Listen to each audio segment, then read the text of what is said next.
Bonsoir, joie et bonheur de vous retrouver pour une nouvelle émission de 28 minutes. Vous cherchez votre crush de l'été? Eh bien, vous l'avez trouvé. Regardez-moi cette belle équipe.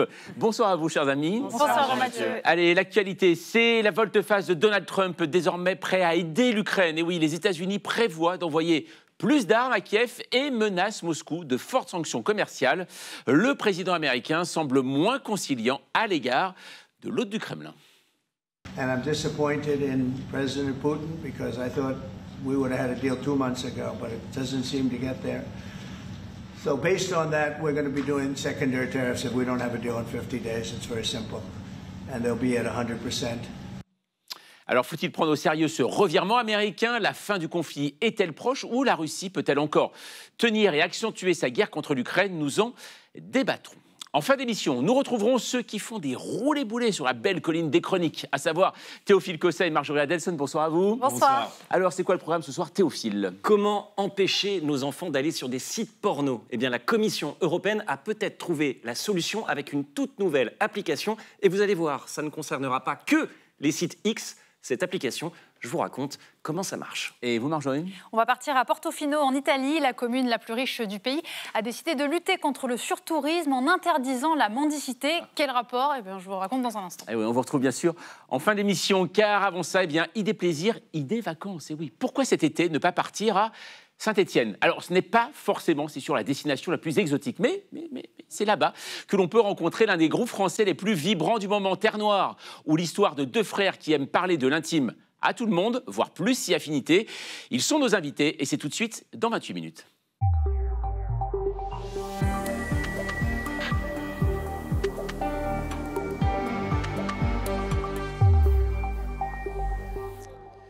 Bonsoir Raphaël et Théo Herrerias.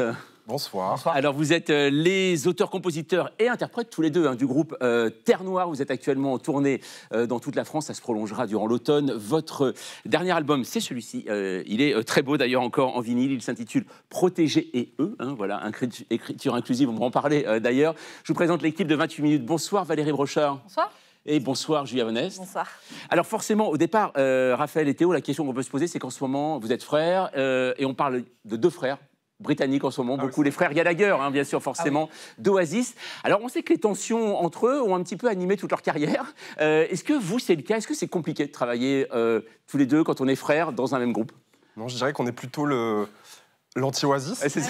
Non, on fait très attention à notre communication, on fait très attention à justement à pas se rendre dingue. Après, il y a beaucoup de groupes de musique familiaux, souvent, et je trouve que eux, ils sont peut-être un peu excessifs à l'endroit de leur détestation. Légèrement, voilà, maintenant ils se sont réconciliés.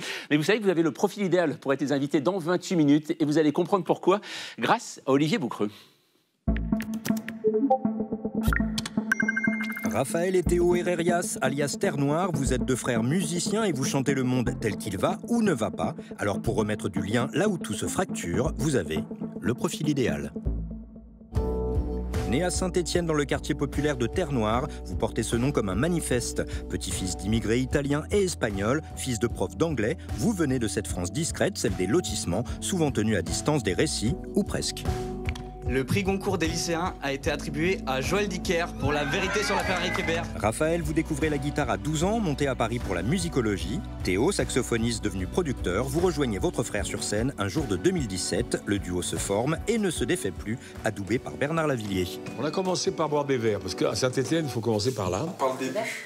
Et puis après, on a parlé de musique, vraiment longtemps. Votre premier album, Les Forces Contraires, s'écrit alors que votre père meurt, un choc et des chansons à vif. Parmi elles, Jusqu'à mon dernier souffle, un morceau très personnel choisi en pleine pandémie pour rendre hommage aux soignants et finalement devenu hymne collectif. Je suis pas un gars d'ici, moi. Je suis loin de chez moi. Les enfants de Terre Noire ont très bonne mémoire. En 2022, vous recevez une victoire de la musique, mais vous gardez la main sur le rythme, refusez la vitesse, préservez l'essentiel. Avec Protégé, vous ouvrez un nouveau cycle, une réflexion sur la présence, le lien, les relations. L'album naît en Bretagne, en retrait du tumulte social. Là, sur les rives d'un bras de mer, vous composez piano-voix en quête de clarté. Très vite, le fil rouge s'impose, redonnez souffle. Le corps devient centre et symbole, politique, poétique, palpable. C'est un des enjeux pour nos métiers, de réussir à teinter d'engagement. des gestes artistiques. La tournée est à votre image, régionale, inclassable, humaine. Dans chaque ville, vous restez plusieurs jours, animez des ateliers, tissez des liens. Refusant la cadence des tournées épuisantes, vous avez appris à dire non, mais aussi oui à l'écoute. Une forme de résistance douce mais ferme. Vous ne traversez pas les territoires, vous les habitez et vous dites en chœur, un artiste peut être un service public et c'est aussi ce que vous êtes. Voilà, Théo et Raphaël Herrerias, donc du groupe Terre Noire. Alors là, on l'a vu, enfin, vous avez fait les premières parties, notamment de Clara Luciani, Feu Chatterton, vous avez écrit pour Louane, Pomme, et on l'a vu, hein, voilà, Bernard Lavilliers, parce que c'est vrai que vous venez de Saint-Étienne, Terre Noire, c'est un quartier de Saint-Étienne. Est-ce que parfois ça peut un peu vous fatiguer qu'on vous ramène toujours à cette ville ? On aime bien quand même en parler, donc ouais. on se donne nous-mêmes le bâton pour nous faire battre. Non, pas tant que ça, c'est très important de pouvoir, et à la fois redistribuer un peu nos racines et pouvoir créer un autre imaginaire. C'est des imaginaires dans des villes qui, parfois, en désindustrialisation, peuvent être un peu oubliées. Et nous, pouvoir avoir la chance d'être porteurs d'un nouvel imaginaire et qui vient aussi conjuguer nos ancêtres, parce qu'on fait de la musique populaire, parce qu'on fait de la musique avec des gens qu'on essaie de fédérer, comme les générations anciennes se sont retrouvées là et on essaie de se fédérer ensemble pour vivre. Nous, on est heureux dans un autre espace de faire cette chose-là. Et votre grand-père était mineur, hein, voilà, je le arrière-grand-père. Arrière-grand-père, pardon, voilà, mineur. Allez. Vous avez gagné le prix de la révélation masculine aux Victoires de la musique en 2022, mais c'est pas votre truc, les récompenses. Votre truc à vous, c'est de créer du lien. Raphaël, comment vous créez du lien ? Je pense que c'est le but premier de la musique. C'est quand même, contrairement à la peinture, sans faire de différence, mais notre besoin naturel, il est relationnel quand on fait de la musique. C'est tout d'un coup envoyer une onde, une fréquence, que ce soit dans le studio, qu'on a pu le voir entre nous, ou devant un public, c'est tout d'un coup, on a une réponse en fait. Donc c'est de la communication immédiate. Et nous, on a voulu, en effet, comme dit le sujet, qui était beau d'ailleurs, merci, c'est l'idée de pouvoir ralentir. En fait, quand on se met à ralentir, on sort de la cadence très industrielle qui est la tournée, qui finalement nous laisse beaucoup dans les loges, nous laisse beaucoup dans les chambres d'hôtel, et très peu dans le contact. Donc il y a le contact de la scène, mais qui dure 1h30, et puis le reste du temps, on est dans un van et tout ça. Donc nous, on s'est dit comment faire pour ralentir, pour créer du lien. Et donc il fallait absolument qu'on ralentisse, c'était notre première idée, et pour ralentir, on a territorialisé notre tournée. Et donc en fait, on reste et on vient quelques jours auparavant, avant notre concert, et on rencontre les gens avec un atelier de chorale, des ateliers d'écriture, et en fait, ça démultiplie les liens, il y a une forme de pollinisation comme ça autour de la musique, qui devient un prétexte de rencontre et presque d'une poétique de la rencontre, en fait. Voilà, et vous collez au tissu social français, parce que même vous fêtez presque un anniversaire avec cet album, puisque dessus, on retrouve une chanson qui s'appelle « God Save Zinedine ». Ça, c'est bizarre, 27 ans après la victoire de l'équipe de France et de Coupe du Monde, c'était au début juillet. Et bien justement, on va l'entendre, cette chanson. L'oreille sur le radar, je me bute pour l'inédit, j'ai l'instinct d'un Zidane. L'instant où je destine mes mots pour le destin des garçons et des filles. Au moment difficile, et parce qu'avoir du style, c'est dévoiler l'instant. God save Zinedine. Voilà, God Save Zinedine, hein, que l'on trouve sur cet album Protégé. Vous lui avez envoyé cette chanson à Zinedine Zidane ? On n'a pas osé faire ça. Oh, vous devriez. On y a, je crois, jamais pensé à vrai dire. Ah, d'accord. Donc on vient chercher des idées à 28 minutes. Ça fait... vous faites bien, on est là pour ça. N'hésitez pas, il faut lui écrire. Voilà, exactement. Mais c'est vrai que c'est une super idée. Bien sûr. Il est là d'ailleurs. On va vous donner l'adresse. Juste on après. l'embrasse, on le remercie pour tout. Toujours dans l'idée de créer du lien et avec cette chanson notamment, vous avez enregistré avec des enfants, c'est ça ? Il y a des voix d'enfants de Marseille ? Alors, on a eu la chance, en effet, en amont de la création de ce disque, de passer une semaine dans le quartier de la Busserine, à créer un spectacle de musique avec 2 classes, les CE2 et les CM1, qu'on embrasse très fort. Un spectacle musical, ouais. Et en effet, à un moment, on les a enregistrés et ils avaient juste créé une chanson, en fait, par eux-mêmes. Ce qui était pour nous le plus beau cadeau de ce moment, de cette semaine, c'est quand on n'a plus rien à faire, quand la musique, elle se crée de manière naturelle dans la cour de récré. Ouais. Et on a voulu garder, c'est juste à la fin de ce morceau, God Save Zinedine, on entend 3 secondes. C'est, je ne sais plus ce qu'ils disent, c'est bientôt fini, non. Oui, exactement. Et on arrête, mais c'était juste l'idée de mettre les personnes qu'on rencontre à l'intérieur de ce disque. Alors, avant d'enregistrer cet album, vous avez ressenti le besoin de prendre du recul, on l'a vu dans le sujet d'Olivier Bouquereux, d'aller enregistrer d'ailleurs en Bretagne, de prendre soin de vous aussi, on peut le voir, on peut le dire. Et avec vous, Julien, on va voir que de plus en plus de chanteurs brisent ce tabou de la santé mentale. C'est le cas de Dan Reynolds. Est-ce que vous le connaissez, Dan Reynolds? Ouais, sûrement. J'ai entendu parler de lui. C'est le chanteur très connu du groupe américain Imagine Dragons. Et il a rempli début juillet le Stade de France devant 80 000 spectateurs sur scène. Il a soudain pris la parole.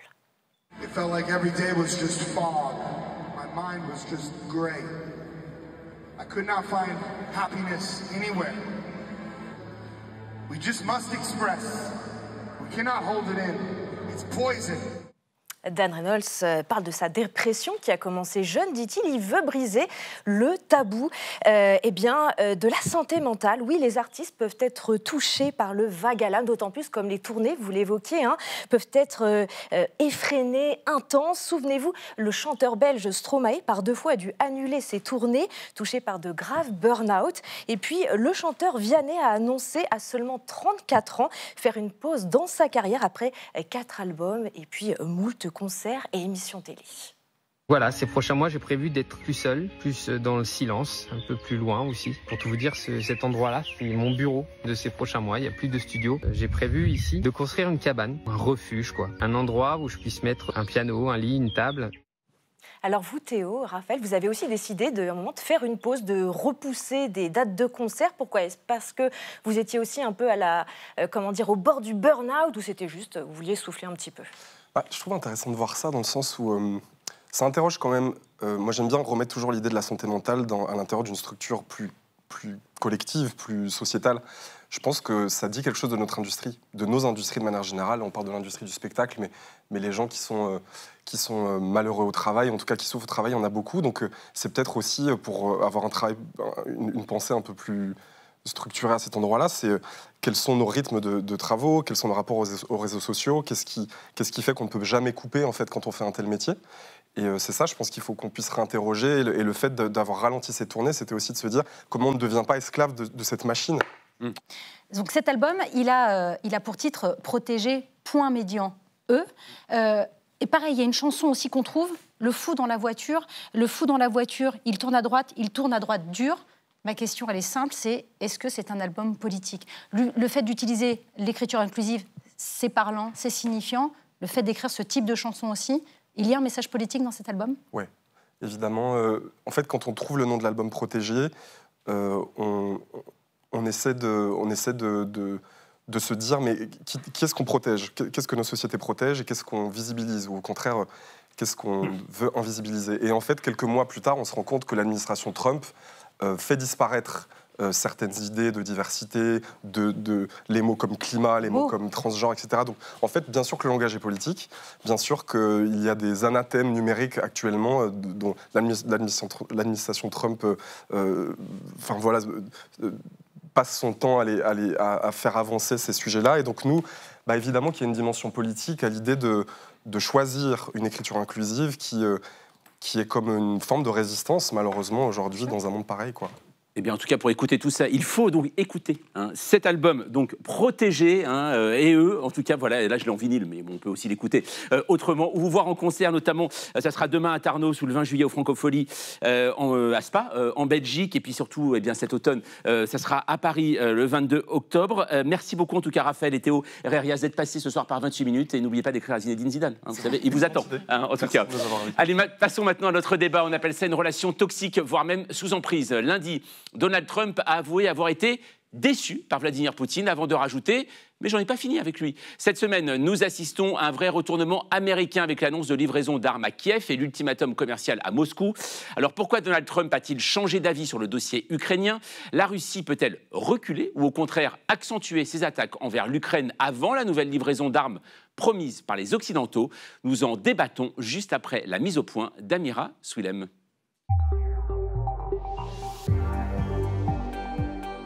Nouvelle volte-face de Donald Trump.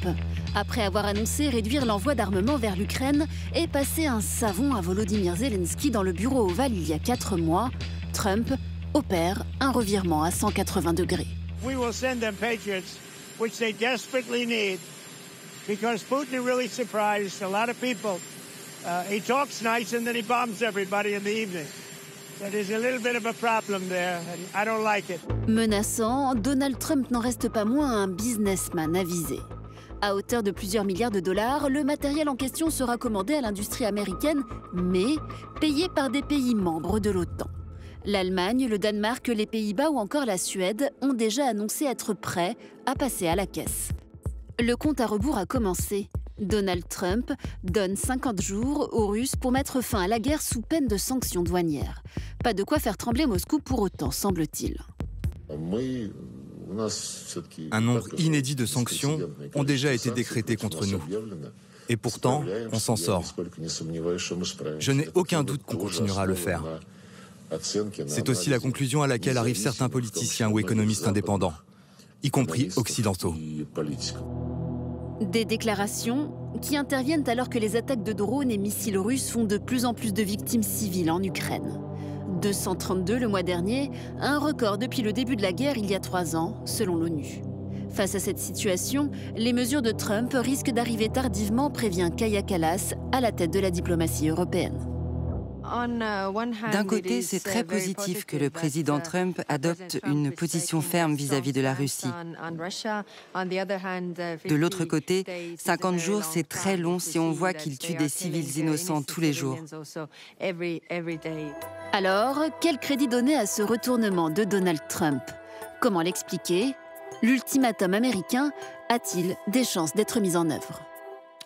Voilà, et pour en parler ce soir, nous recevons Muriel Doménac. Bonsoir. Bonsoir. Vous êtes ancienne ambassadrice de France auprès de l'OTAN. Alors, c'est à la réalité, plus qu'à Donald Trump, que vous accordez du crédit. Selon vous, Poutine ne bouge pas, ne saisit aucune option de cessez-le-feu et au contraire, redouble de violence après chacun de ses échanges avec Donald Trump. À vos côtés, Régis Janté, bonsoir. Bonsoir à vous. Vous êtes correspondant de RFI, spécialiste de la Russie. Votre livre « Notre homme à Washington, Trump dans la main des Russes » est aux éditions Grasset. Pour vous, Trump se rend compte que Poutine le balade. Il tente de faire pression sur lui. Pas sûr que le président russe soit vraiment serein. Et puis, Florian Louis, bonsoir. Bonsoir. Vous êtes historien des relations internationales. Vous êtes membre de la rédaction de la revue Le Grand Continent. Votre livre de la géopolitique en Amérique est paru aux presses universitaires de France. Pour vous, si les États-Unis imposent 100% de droits de douane à la Russie et à ses alliés, on va, dites-vous, au-devant d'un grand désordre économique international. Et cela touchera moins les Russes, dites-vous, que les Occidentaux. Et pour entamer ce débat, c'est avec vous, Valérie, et la déclaration du jour. Oui, la déclaration du jour, c'est celle du porte-parole du Kremlin qui réagissait hier aux propos du président américain et son ultimatum. Regardez, pour Dimitri Peskov, les déclarations du président Trump sont très sérieuses. Nous avons besoin de temps pour analyser ce qui a été dit à Washington. Régis Janté, est-ce qu'il y a une crainte sincère ou ici, vous lisez plutôt de la stratégie du bluff ?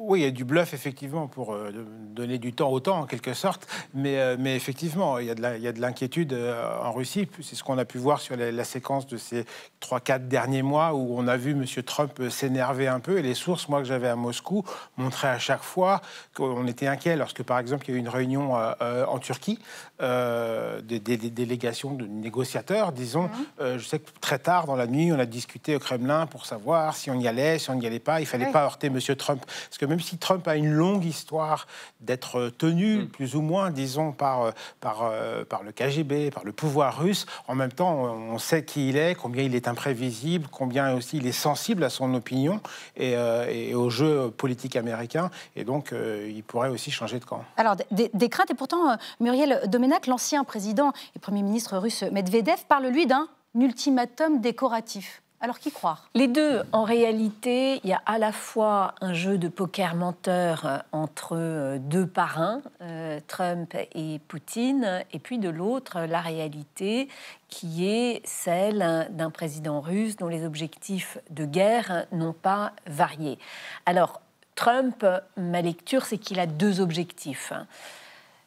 Un, le prix Nobel de la paix. Oui, c'est ça. Voilà, toujours, donc son intérêt. Deux, l'intérêt économique des États-Unis à un moment où l'économie rencontre quand même un certain nombre de défis. Et son intérêt, ça peut être de sanctionner le marché secondaire russe, cette fameuse flotte fantôme qui permet à des partenaires comme l'Inde, la Chine, d'acheter du pétrole russe à bas prix. Et ça peut être l'intérêt économique des États-Unis. d'imposer des sanctions sur ces acheteurs secondaires de façon à ce qu'ils soient obligés d'acheter au prix du marché, y compris américain. Donc c'est la réalité. Mais en même temps, c'est son intérêt et il n'aime pas paraître perdre la face. Alors, Florent Louis, c'est quand même assez étonnant ce volte-face de Donald Trump, parce qu'on se souvient de l'altercation dans le bureau ovale entre lui et Volodymyr Zelensky. Puis d'un coup, là, il nous dit « Je vais envoyer des systèmes patriotes pour défendre l'Ukraine, un ultimatum commercial contre la Russie ». Comment on peut juger ce volte-face? Est-ce qu'il est crédible? Alors, ce volte-face, ce n'est pas forcément ce qu'a annoncé Trump, on va dire une réconciliation ou une déclaration d'amour à Zelensky. C'est plutôt une expression de déception à l'égard de Poutine. Mais après, surtout, c'est un épisode, un de plus, qui illustre le rapport au temps très particulier, qui est celui de Donald Trump, qui est quelqu'un qui vit dans l'immédiateté et qui prétendait, avant même d'être président, régler le problème en 24 heures, qui pose des ultimatums pour résoudre un problème quand même fort complexe de 50 jours, ce qui est sans doute un peu bref. Donc, on voit bien qu'on a en fait deux joueurs, Poutine et Trump, mais qui ne jouent pas du tout dans le même type de course. Il y en a un, Poutine, qui est dans une course de fond. D'ailleurs, il est au pouvoir depuis fort longtemps et il est appelé à y rester encore sans doute un certain temps. Là où Trump est contraint par un calendrier théoriquement plus court de son passage à la Maison-Blanche et par un rapport au temps, justement, qui est vraiment vouloir régler tout de suite, ce qui explique ces volte-face.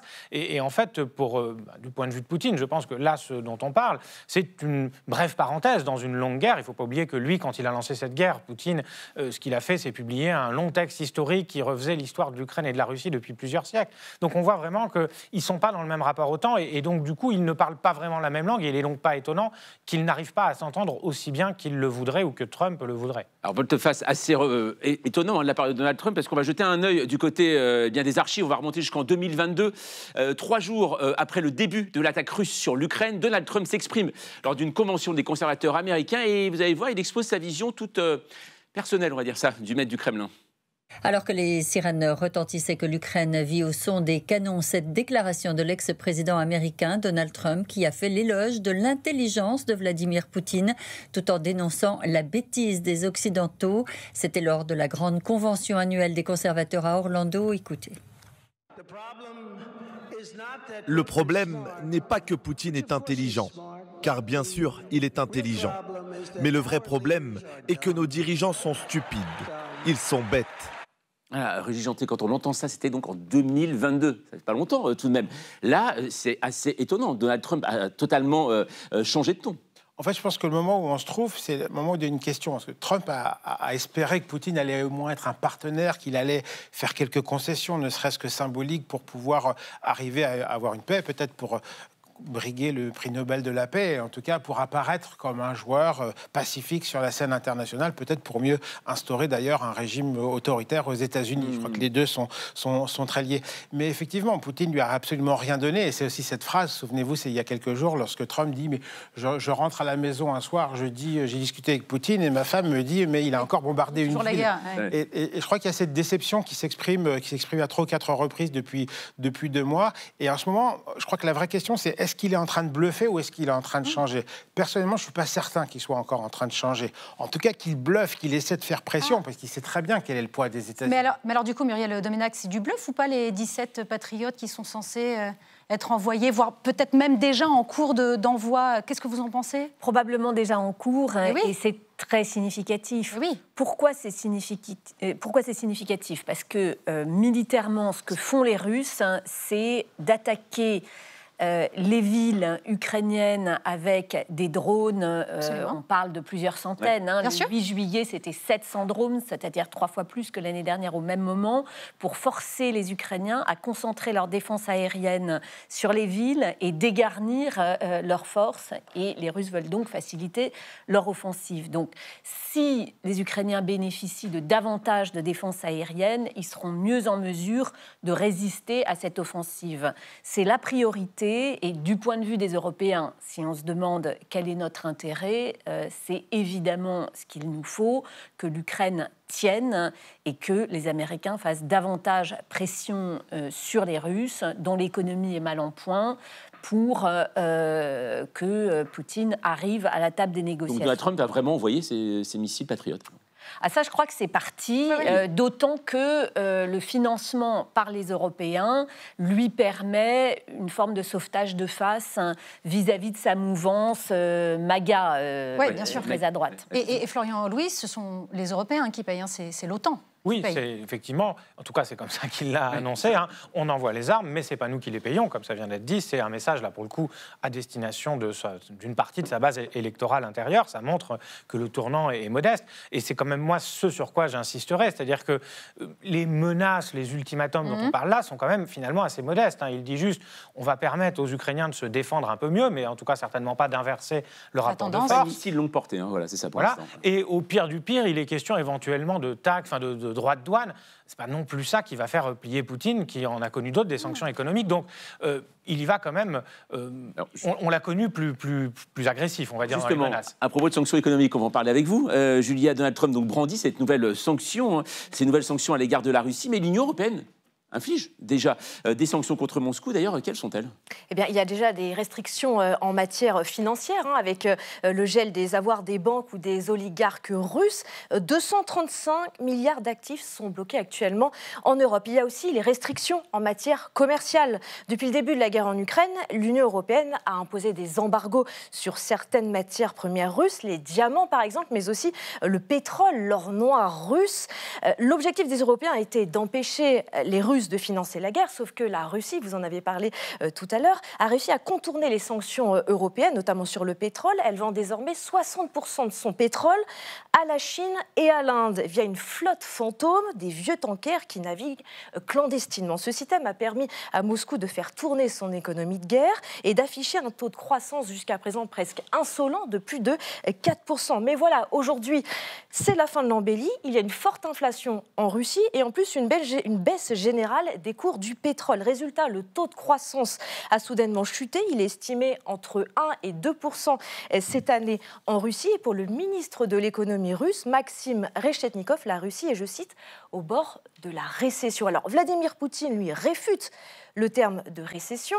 Régis Janté, qu'est-ce que vous en pensez, vous? Poutine, il dit, c'est plutôt du refroidissement économique. Est-ce que la Russie est au bord ou pas d'une réelle récession? Ça, c'est toujours difficile à dire, parce que ce sont des économies tellement complexes et tellement importantes qu'il y a des ressources, etc.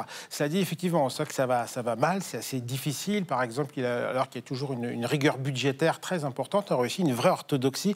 On sait que le budget, par exemple, accuse un déficit 3 fois supérieur à ce qui était prévu. On sait aussi, par exemple, que ce qui a permis de ne pas aller taper dans la poche des Russes, qui apporte un soutien assez mou en réalité à cette opération spéciale, à cette guerre, eh bien ça a été le budget, le fonds du bien-être, il s'appelle comme ça, et qui a servi en fait à remplir le budget. Sauf qu'il était de 114 milliards juste avant l'invasion à grande échelle, il y a 3 ans et demi, disons. Oui. Il est aujourd'hui autour de 30 milliards de dollars. Donc vous voyez, ça baisse, et à un moment donné, et on en parle d'ailleurs dans la presse russe aujourd'hui, il y a des officiels qui disent qu'il va falloir aller taxer les classes moyennes, il va falloir aller taxer les appartements qu'on loue au noir, qui sont très important dans l'économie. Donc ces sanctions agissent, réussissent. Elles marchent, mais voilà, il y a souvent ce débat est biaisé parce qu'on dit ça marche pas, mais entre ça marche pas du tout, c'est-à-dire Poutine n'a pas lâché et puis ça marche parfaitement. Il y a 1000 degrés au milieu. Et bien sûr que ça marche. Et moi, ce qu'on me dit aussi de bonne source à Moscou, c'est que dans les cercles autour de M. Poutine, notamment tous ceux qui manient de l'argent, public ou privé, c'est-à-dire les grandes compagnies pétrolières, enfin toutes les grandes entreprises, eux disent il faut trouver une solution. Ils n'osent pas le dire directement à M. Poutine, c'est trop risqué, mais eux veulent qu'on trouve un accord avec M. Trump. Et puis, il y a l'autre groupe autour de M. Poutine, celui des fameux Siloviki, les hommes des organes de force, les héritiers du KGB, qui, eux, sont plutôt pour des lignes dures, quoi. Et pour le moment, ce sont eux qui l'emportent auprès de M. Poutine, autant qu'on sache. Oui, alors la chose, quand même, on le voit, Muriel Domenac, c'est la BBC qui a donné ces chiffres assez étonnants. Depuis le début de la guerre en 2022, la Russie a gagné 3 fois plus d'argent en exportant des hydrocarbures que l'Ukraine n'en a reçu en aide allouée par les alliés. C'est-à-dire, en gros, c'est 883 milliards d'euros.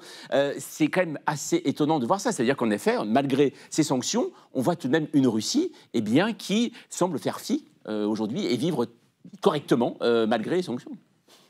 Elle ne fait pas tant fi que ça, puisque précisément, comme vient de le rappeler Régis Janté, les autorités russes elles-mêmes reconnaissent l'essoufflement du système. La présidente de la Banque centrale, Naboulina, l'a dit, le modèle arrive au bout. Oui. Ils ont à la fois une inflation à 10% et donc des taux d'intérêt à 20% qui empêchent en fait l'investissement dans le système économique et un effondrement, une baisse de la rente pétrolière. Donc, ils arrivent au bout, ils ont une impasse démographique avec les pertes sur le front et de toute façon une situation démographique qui est structurellement mauvaise.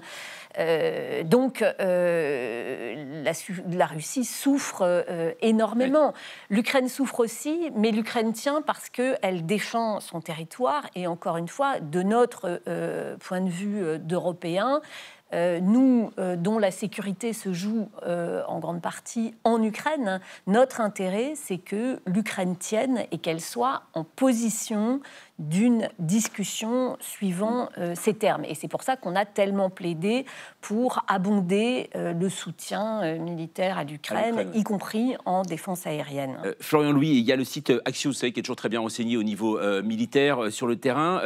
Lui précise qu'un délai de 50 jours accordé à Poutine pour signer un cessez-le-feu, c'est ce qu'a dit Donald Trump avant une action commerciale, ce serait une aubaine en cas pour mener sa grande offensive estivale, puisque le président russe aurait dit au président américain qu'il pourrait y avoir en effet une attaque et une offensive estivale envers contre les troupes ukrainiennes. C'est toujours le problème quand on fixe des lignes rouges ou des deadlines en l'occurrence, c'est-à-dire qu'on dit qu'est-ce que vous ne pouvez pas faire, ou à partir du moment où vous ne pourrez plus le faire, ça laisse entendre tout ce qu'on peut faire d'ici cette date. Donc effectivement, ça ouvre un champ d'opportunités. Ceci dit, Vladimir Poutine n'avait pas vraiment besoin que Donald Trump le lui permette, donc simplement ça peut renforcer cette volonté. Mais d'un autre côté, pour le coup, certes, Trump donne à Poutine du temps, mais en même temps, il donne à Zelensky des armes défensives. Donc de ce point de vue-là, ça neutralise un peu, et je pense que oui, sans doute, on va avoir une intensification de l'offensive, parce que, comme vous le disiez, la saison, etc., y est propice. Mais je ne pense pas que, pour le coup, ce soit l'ultimatum de Trump qui crée cette accélération. Elle aurait eu lieu, quoi qu'il arrive, et le fait qu'au minimum, effectivement, il donne un peu plus de lest défensif aux Ukrainiens pourrait, au contraire, leur permettre de mieux encaisser le choc. Le problème, c'est que tout ça paraît bloqué, justement. Ni d'un côté ni de l'autre, on est dans une guerre de position qui s'enfonce, qui s'enlise, et il n'y a pas vraiment quelque chose qui permet d'un game changer, quoi, de vraiment relancer les choses. Mais en tout cas, cet ultimatum, ces annonces de Donald Trump, eh bien, elles ont rassuré le ministre français des Affaires étrangères. On écoute tout de suite Jean-Noël Barrot. Je rappelle que Vladimir Poutine ne progresse quasiment plus sur le front ukrainien, qu'il a épuisé son économie et qu'il s'en prend désormais aux zones résidentielles et aux civils en Ukraine. Il est allé beaucoup trop loin et il est désormais dans une impasse. Il doit cesser le feu. Il a raison, Régis Janté. Il est dans l'impasse, Vladimir Poutine ? C'est certainement très difficile, mais est-ce que c'est une impasse? J'en suis pas certain. Il peut continuer. On sait combien la résilience russe, parce qu'on a des capacités d'envoyer les gens se faire tuer au front et que ça fait partie de la grande histoire russe, si je puis dire.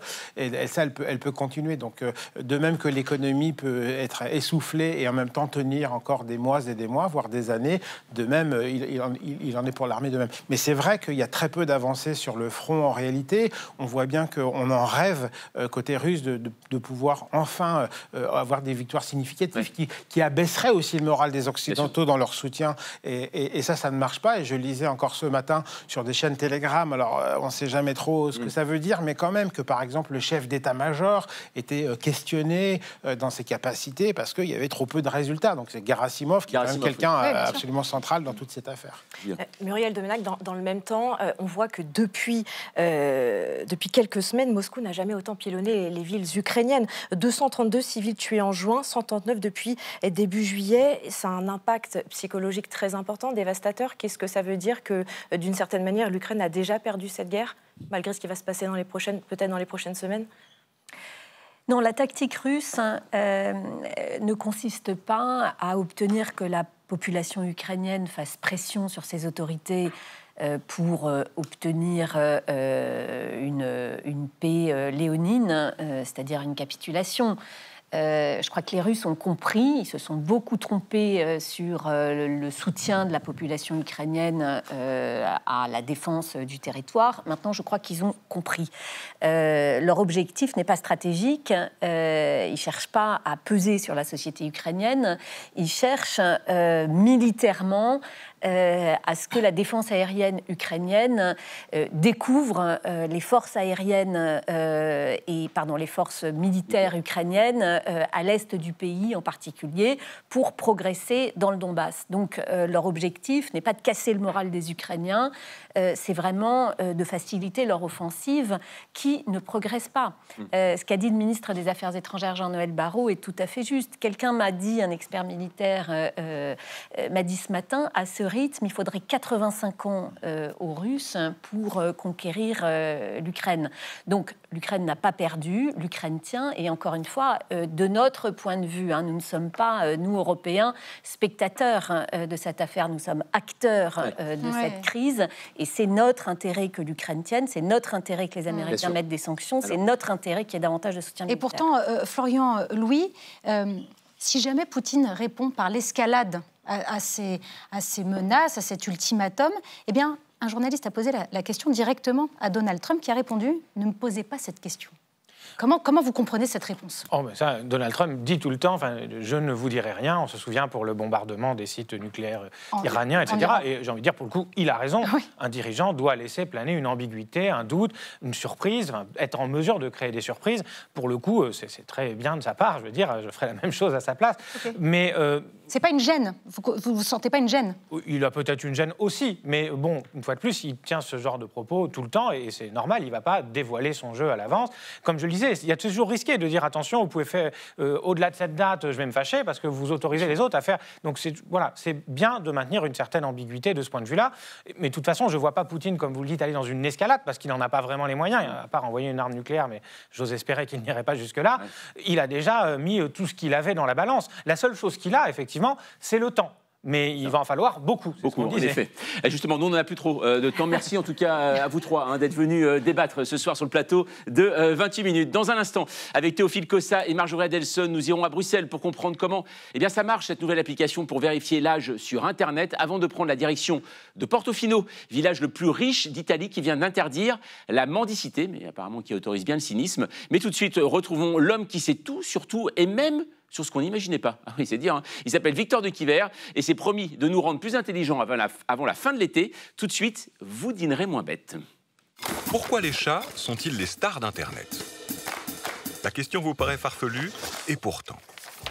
Impossible d'y échapper, les chats ont envahi la toile. Photos, vidéos, même leurs bouilles moustachues saturent nos écrans. Tout commence au milieu des années 2000 avec l'avènement des premières célébrités félines comme Keyboard Cat, ce matou qui fait semblant de jouer du piano, Grumpy Cat et sa mine renfrognée, ou Nyan Cat, ce chaton volant avec une traînée arc-en-ciel. C'est complètement absurde, mais terriblement addictif. Pourquoi un tel succès ? D'abord, les chats excellent dans l'art du divertissement. Car contrairement aux autres animaux de compagnie, les chats ont une palette d'expressions faciales et corporelles très riche dans laquelle on se plaît à lire ou imaginer toute une gamme d'émotions humaines. Selon l'universitaire Justine Simon, les observer nous fait oublier un instant nos tracas, surtout dans un monde saturé d'infos anxiogènes et de paranoïa digitale. Mieux encore, selon la chercheuse Jessica Gall-Myrick, regarder des vidéos de chats booste notre morale et réduit notre stress. Les bienfaits d'une séance de ronron-thérapie en quelques clics seulement. Seul hic, les effets s'estomperaient rapidement, ce qui expliquerait qu'on n'en ait jamais assez. Mais si on aime à ce point les chats sur Internet, c'est aussi parce qu'ils incarnent un idéal de vie dont on rêve tous secrètement. Pensez-y. Pendant qu'on trime au boulot, ils passent leur journée à dormir, manger et se prélasser. Et oui, les chats n'ont ni facture, ni rupture à gérer. La belle vie. À moins qu'ils nous renvoient, dans un effet de miroir troublant, à notre condition d'être numérique, nous leur ressemblons sans doute plus qu'on ne l'imagine. Asservis à nos écrans et à la gratification compulsive qu'on en retire, nous passons déjà nos journées avachis, à guetter la gamelle et à réclamer les caresses d'un like ou d'un cœur virtuel. Voilà, vous ronronnerez moins bête. C'est vrai. Merci beaucoup, Victor de Quiver. Enfin, en tout cas, moi, je préfère les chiens. Hein, voilà, je le dis. Voilà, j'ose affirmer mes opinions. Allez, on vous retrouve, Théophile Cossa et Marjorie Adelson. On commence avec vous, Théophile. Pour protéger les mineurs de la face sombre d'Internet, la Commission européenne va lancer une application pour vérifier l'âge des internautes. 5 pays, hein, dont la France, vont tester l'application. Racontez-nous, Théophile, comment ça marche. Bah oui, vous savez, Internet pour plein de choses, c'est formidable. Et puis, il y a une part plus sombre, voire dangereuse pour un public non initié. Je parle bien sûr de nos enfants. Alors, je ne vais pas rentrer dans les détails, hein, mais vous voyez grosso modo où est-ce que je vais en venir. Les sites olé, en accès libre. Selon une étude de l'Arcom, 1 mineur sur 3 fréquenterait des sites porno. La Commission européenne prend donc le taureau par les cornes et teste un dispositif pour vérifier l'âge des internautes qui se connectent. Et concrètement, ça pourrait ressembler à ça. Sur cette appli, vous transmettez votre document d'identité et des infos fournies par un tiers de confiance. Donc ça peut être votre banque, une administration, pour prouver que vous êtes majeur. Et c'est cette application qui va ensuite certifier au site votre âge sans avoir besoin de partager vos données personnelles. Et d'ailleurs, sans que personne ne sache quel site vous fréquentez, ça vous regarde, puisque l'appli vous transmettra juste un code pour vous permettre de vous connecter où vous voulez. Alors, est-ce qu'il y a d'autres sites qui seront concernés aussi? Bah oui, les sites de jeux d'argent en ligne, les sites de vente de produits genre alcool, cigarettes électroniques, mais aussi les réseaux sociaux. Vous savez, hein, de plus en plus d'études montrent leurs effets négatifs sur la santé mentale et physique des jeunes, risque d'addiction, troubles du sommeil, isolement, cyberharcèlement. Le dispositif était d'ailleurs particulièrement attendu par le gouvernement. En France, une loi instaure depuis 2023 une majorité numérique de 15 ans pour pouvoir s'inscrire sur les réseaux sociaux, mais elle n'a jamais été appliquée, car jusqu'à présent non conforme au droit européen. En juin, Emmanuel Macron s'était engagé à la faire entrer en vigueur coûte que coûte en France dans les prochains mois, et ce, même si rien ne bougeait au niveau européen. Mais alors ça veut dire que les réseaux sociaux vont être interdits au moins de 15 ans au niveau européen? Alors non, on n'en est pas là. Ce sont des décisions qui se prennent pour l'instant au niveau national. L'Espagne a voté en mars l'interdiction des réseaux sociaux pour les moins de 16 ans. L'Italie devrait le faire pour les moins de 15 ans. Les Danois veulent également fixer un âge minimum. Mais par contre, cette appli va permettre légalement et techniquement aux États d'appliquer leurs interdictions, ce qu'ils ne pouvaient pas faire jusqu'à présent. En France, la ministre chargée du numérique précise « Nous mettrons tout en œuvre pour traduire ces avancées dans le droit national dès la rentrée ». C'est ce qu'on appelle siffler la fin de la récré. En effet, merci beaucoup Théophile. Allez Marjorie, avec vous, on part en Italie. Quelle chance pour lutter contre le surtourisme. Eh bien, le village de Portofino vient de prendre une drôle de mesure. Oui, Portofino, c'est le village romantique par excellence. Il est situé sur la côte ligurienne. On y trouve des maisons colorées, une petite crique absolument adorable, une piazzetta, bref, la Dolce Vita. Souvenez-vous déjà, en 1959, Dalida chantait ça. I found my love in Portofino, quei baci più non scorderò. Voilà, Dalida a donc trouvé l'amour à Portofino. Mais aujourd'hui, il semblerait que le village ne soit plus trop dans l'amour de son prochain. La preuve, il a décidé de s'attaquer à la pauvreté visible. Depuis lundi, la commune vient de signer une ordonnance. Elle interdit la mendicité dans le centre-ville et dans le port, y compris lorsqu'elle reste discrète et, je cite, « ne cause pas de désagréments ». L'objectif, selon la mairie, c'est de protéger la vocation touristique du village. Alors, il faut savoir que chaque année, le petit bourg de 400 habitants, il est vraiment pris d'assaut. Certains jours, il y a plus de 10 000 touristes qui s'y ruent. Il s'agirait donc de garantir la tranquillité et la sécurité de ces touristes. Sauf que, au-delà de ce côté romantique, Portofino, eh bien, c'est surtout la ville la plus riche d'Italie, un repère de milliardaires, une fourmilière de yachts, grâce à une fiscalité très avantageuse. Jean-Mathieu, ça peut vous intéresser. Bien sûr, je cherche toujours. Beyoncé ou Madonna, par exemple, ont jeté, voilà, c'est vous, leur dévolu sur le petit village.